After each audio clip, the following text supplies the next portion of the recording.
안녕하세요. 뉴스반장입니다. 나라를 팔아먹은 친일 매국 대통령, 국가를 자신의 수익 모델로 이용해 돈을 챙기려 한 비리 대통령. 아마도 대한민국 20대 대통령 윤석열은 역사에 이렇게 기록되지 않을까 싶습니다. 매일같이 벌어지는 상상을 초월한 경고망동의 폐악질이 그 정점을 향해 치닫고 있는데요. 나라를 이렇게 엉망진창으로 만들 줄은 예견했지만 정말 이 정도일 줄은 상상조차 못했습니다. 나토 회원국도 아닌 국가가 매번 나토 정상회담에 참석하며 벌이는 우스꽝스러운 외교도 그렇지만 이번에 열린 한일 정상회담은 대한민국 치욕의 끝판이었는데요. 대한민국 대통령이라는 자가 사실상 일본의 핵오염수 방출에 대해 수용하겠다고 기시다 총리에게 오케이를 한 겁니다. 대한민국 국민뿐만 아니라 세계 모든 이들이 안 된다고 결사 반대를 외쳤건만 일본의 초근접 국가인 한국이 이를 수용함으로써 일본의 공식적인 면죄부를 주는 동시에 합법적인 오염수 방류의 길을 열어준 건데요. 기가 찰 노릇인 거죠.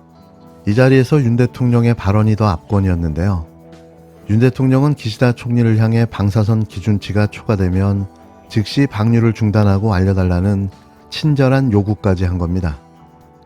이런 자를 과연 국가의 지도자로 인정할 수 있을까요?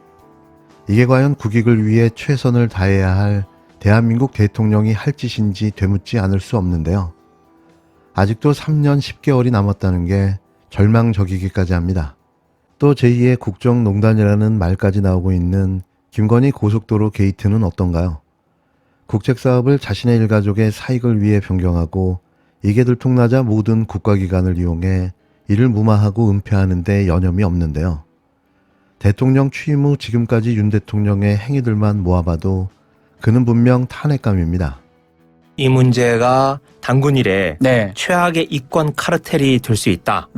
이렇게 말을 했습니다. 네. 그 사이에 일주일도 안 되는 시간 사이에 드러나는 사실들로 봐서 저는 그런 의혹이 확신으로 지금 바뀌어가고 있습니다. 다른 건 제쳐두더라도 이 문제를 다루는 방식, 이 문제에 대응하는 윤석열 정부의 대응 방식이 점점점 더 의심을 불러일으키는데요.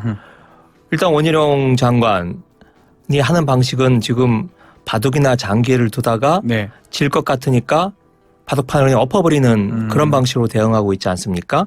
거기에다가 윤석열 대통령 지금 침묵으로 일관하고 있잖아요. 아이들 수능 시험 보는 거 하나도 킬러 문항이라고 온 나라를 들썩였던 시끄럽게 했던 그렇게 세심한 대통령이신데 네.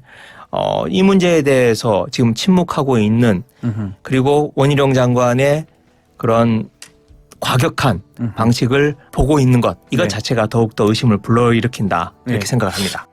또 들통났습니다. 이쯤 되면 이건 팩트를 넘어선 빼박인데요. 정부가 대통령 일가에게 부동산 이익을 챙겨주기 위해 고속도로 노선을 변경했다는 사실이 다시 한번 확인됐습니다. 서울 양평 고속도로의 종점이 바뀐 배경을 놓고 논란이 커지자 국토부는 타당성 조사를 했던 용역업체가 대안 노선을 처음 제시했다고 부랴부랴 해명했습니다. 그런데 확인했더니 용역업체가 이야기한 고속도로의 종점은 국토부의 대안과는 다른 걸로 나타났는데요. 지난해 5월 서울 양평 고속도로 타당성 조사 용역업체가 국토교통부에 제출한 착수보고서가 공개됐습니다. 그 내용을 살펴보면 국토교통부가 대놓고 국민을 속이고 기만했는지 그 사실을 확인할 수 있었는데요. 예비타당성 조사를 통과한 원안 노선의 단점이 많다는 분석과 함께 주요 검토 사항을 종점을 강상면으로 하는 종점부 노선대 변경안이 담겨 있었습니다. 그런데 업체가 제시한 종점은 중부 내륙 고속도로 남양평 IC보다 남쪽 김건희 씨 일가 선산이 있는 병산리 쪽 종점으로 논란이 된 국토부의 대안과는 전혀 달랐는데요. 용역에 참여한 관계자는 관계기관 협의 과정에서 여러 의견 검토를 통해 최저안을 만든 거라고 말했습니다. 하지만 구체적으로 어느 기관에 어떤 의견 제시가 있었는지는 말을 아꼈는데요. 사실 눈치를 볼 수밖에는 없는 거죠. 또 국토부는 지난해 7월 양평군이 제안한 3가지 안 가운데 IC 설치가 쉽고 환경 영향을 덜 주고 무엇보다 교통량 분산 효과가 커 원안 대신 대안을 선택했다고 설명해 왔는데요. 그런데 원안의 종점을 유지하되 노선을 남쪽으로 수정하고 IC를 설치하는 양평군 제시안에 대해서는 교통량 평가조차 하지 않은 걸로 드러났습니다. 그 이유가 더 가관인데요. 현실적 타당성이 부족해 교통 분석을 하지 않았다는 게 그 이유인 거죠.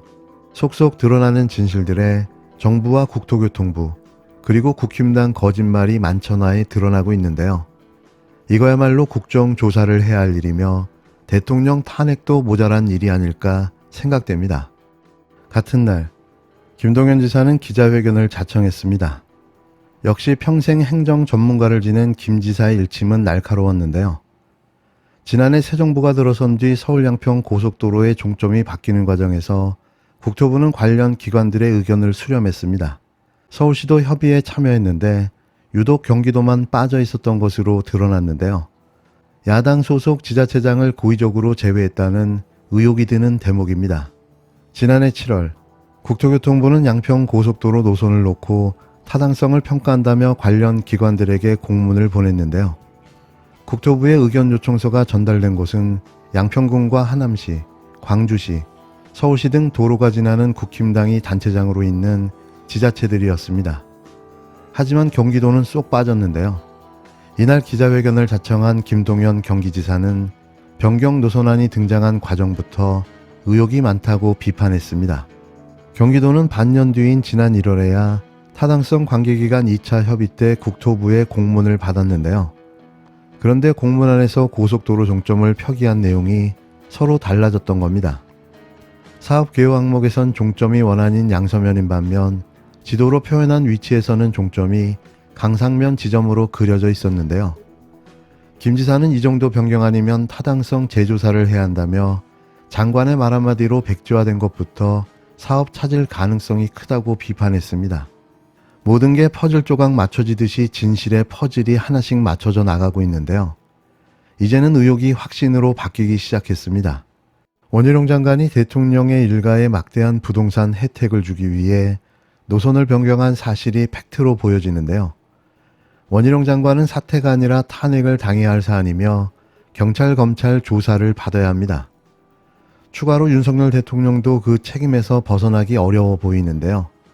알면서도 모른 척했다면, 아니, 그 배후에 그가 있었다면 묵고할 수 없는 일이기 때문입니다. 2023년 1월 타당성 평가 관계기관 2차 협의에서의 의문점입니다. 2023년 1월 국토부는 2차 협의를 하면서 이번에는 경기도를 포함시켜 12개의 지자체와 기관에 변경된 노선으로 공문을 보냈습니다.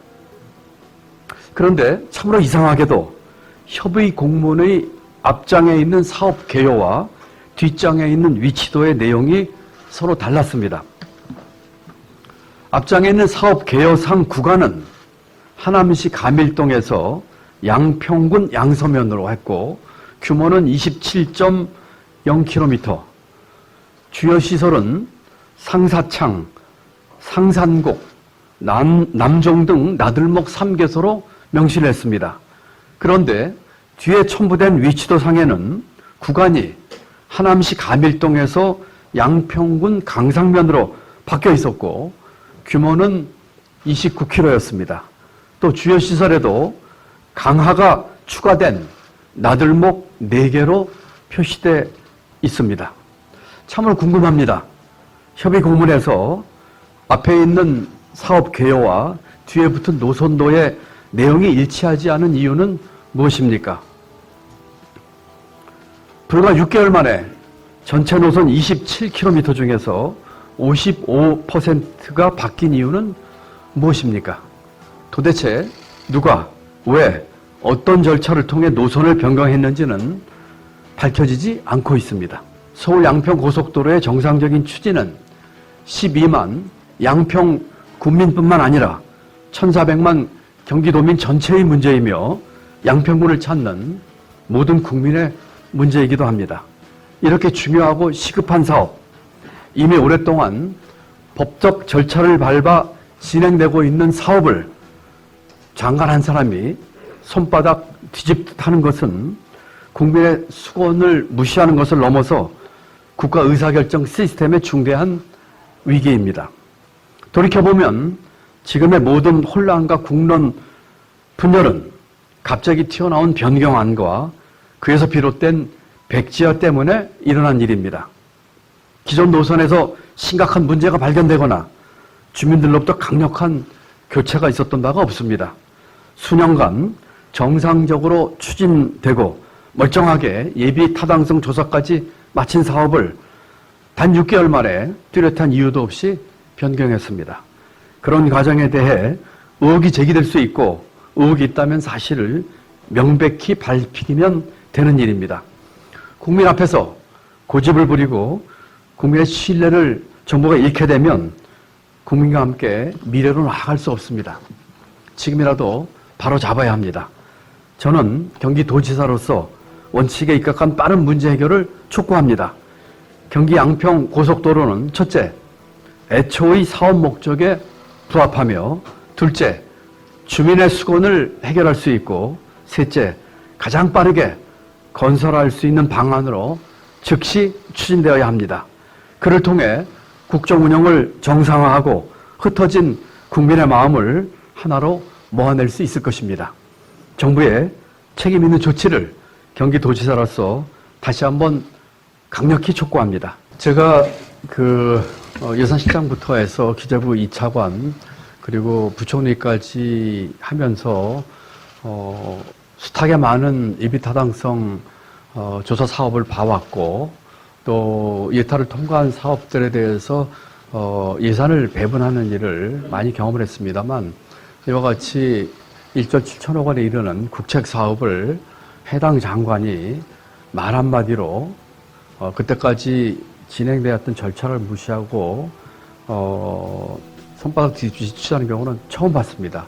정말 이례적인 일이고 만약에 제가 경제부총리를 있을 적에 경제부처 장관이 그와 같은 일을 했다면은 경제부처를 총괄하는 경제부총리로서 대통령에게 해임 건의를 할 정도로 이것은 전혀 상식적이지 않은 일이라고 생각을 합니다.